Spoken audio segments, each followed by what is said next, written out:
My dear students, किसी भी competitive exam की इंग्लिश के लिए सबसे पहले जानना जरूरी होता है parts of speech. Parts of speech आप जानते ही होंगे, अगर नहीं जानते होंगे तो पार्ट्स ऑफ स्पीच 8 प्रकार के होते हैं, जिसमें सबसे पहला होता है नाउन, दूसरा pronoun, verb, adjective, adverb, preposition, conjunction और इंटरजेक्शन। इन्हीं 8 को पढ़ने के बाद हम आगे टेंस, वॉइस, नरेशन एवं अन्य ग्रामर को पढ़ते हैं। तो आइए आज जानते हैं कि नाउन क्या है। सिंपली आपको तो पता है कि किसी भी नाम को बताने वाले शब्दों को नाउन कहते हैं। Noun is the name of person, place, thing, ideas and whatever we see around us. अब नाउन के प्रकार को जानते हैं। नाउन सबसे पहले प्रॉपर नाउन के रूप में जाना जाता है, जिसमें हम किसी भी नाम को शामिल करते हैं। स्क्रीन में आप देख रहे होंगे। उसके बाद फिर आता है कॉमन नाउन। भाई राम क्या है, सीता कौन है, इनकी जाति को जो बताता है उसे ही कहते हैं कॉमन नाउन या जातिवाचक संज्ञा। उसके बाद आते हैं हम मटेरियल नाउन। हमारे आसपास में तरह तरह के मटेरियल्स पाए जाते हैं, तरह तरह के मेटल्स पाए जाते हैं।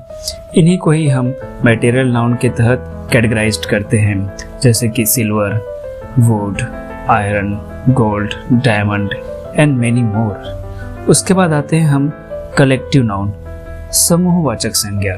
दुनिया में जितने भी चीज पाए जाते हैं उनको समूह में ग्रुप नहीं कहा जाता है, सबका अपना अपना अलग नाम होता है।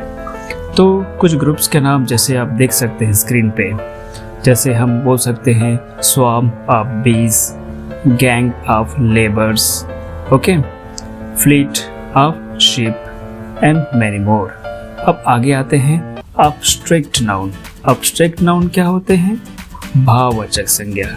ऐसे शब्द जिसमें किसी भी नाउन के द्वारा किए जा रहे कार्य के भाव का उल्लेख हो। लाइक नाउन में कुछ ऐसे लिविंग या नॉन लिविंग भी हो सकते हैं। अब मैं बोलूँ पुअर, गरीब, उसका भाव क्या होगा? गरीबी, पॉवर्टी। ओके, लंबा, उसका भाव क्या होगा? लंबाई। वैसे ही ऊंचा का ऊंचाई, हाइट, विड्थ, लेंथ और साथ ही साथ सन लगे हुए, TION लगे हुए शब्द को भी इसी में शामिल किया जाता है, जैसे कि एप्लीकेशन। और मेंट, MENT लगे हुए शब्दों को भी हम भाववाचक संज्ञा के तहत पढ़ते हैं, जैसे कि requirement, procurement and many more. अब इन 5 प्रकार के नाउन के अलावा 2 अन्य प्रकार भी माने गए हैं, जिसमें से हैं काउंटेबल और अनकाउंटेबल नाउन। काउंटेबल नाउन, भाई nouns that we can easily count, इसको हम आसानी से गिन सकते हैं। And the uncountable nouns are such nouns which are totally uncountable, like water, milk, star, hair, but इनको काउंटेबल बनाने के लिए हम मेजरमेंट कर सकते हैं। अब इन्हीं को, जिसको हम गिन सकते हैं या जिसको हम नहीं गिन सकते हैं, उसको मेजरमेंट करते हैं। अब इस कैटेगरी को समझने के लिए हमको क्या पढ़ना पड़ता है? डिटरमाइनर। जी हाँ, अब डिटरमाइनर क्या है? निर्धारक। तो निर्धारक उन शब्दों को कहा जाता है जो संज्ञा की मात्रा या संख्या को गिनते हैं या निर्धारित करते हैं।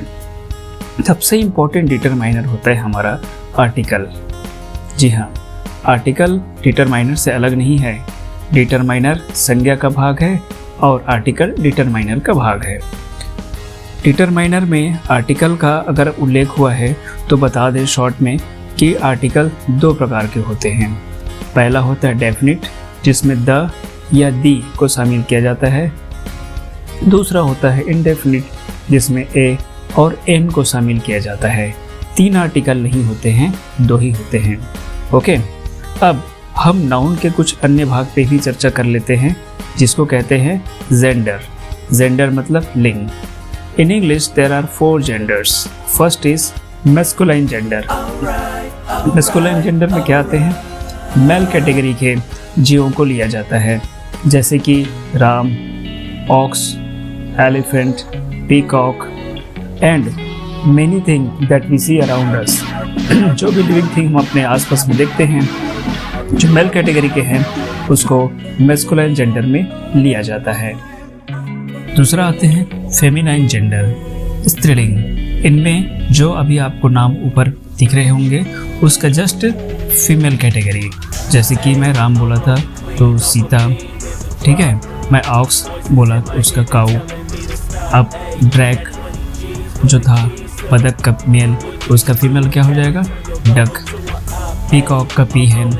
इस तरह से बहुत सारे जीव जो अपने आप में स्त्रीलिंग को परिभाषित करते हैं या परिचय देते हैं वो फेमिनाइन जेंडर के तहत आते हैं।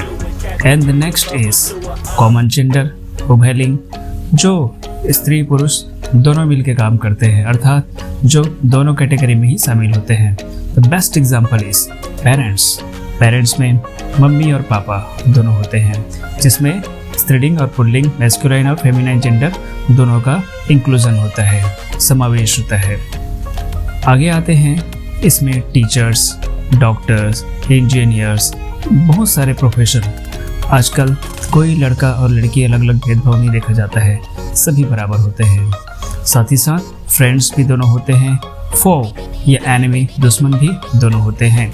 स्टूडेंट्स गर्ल्स और बॉयज़ मिलके ही बनते हैं। आगे आ जाते हैं न्यूटर जेंडर। जी हाँ, ये ध्यान रखने योग्य है कि न्यूटर जेंडर क्या है। न्यूटर जेंडर होता है नपुंसकलिंग। अब ऐसा नहीं कि इसमें सिर्फ नॉन लिविंग थिंग को लिया जाएगा, ना, इसमें सजीव को भी लिया जाता है। बस बात ये ध्यान रखना है कि वे नॉन मैमल्स हो। मैमल्स एंड नॉन मैमल्स क्या होते हैं? मैमल्स वे जीव जो अपने बच्चे स्वयं के पैदा करते हैं और अपने बच्चों को स्तनपान कराते हैं, दूध पिलाते हैं, जैसे कि ह्यूमन बीइंग, काऊ, मंकी और बहुत सारे जीव, बकरी वगैरह जो आप देखते हैं, जानते हैं।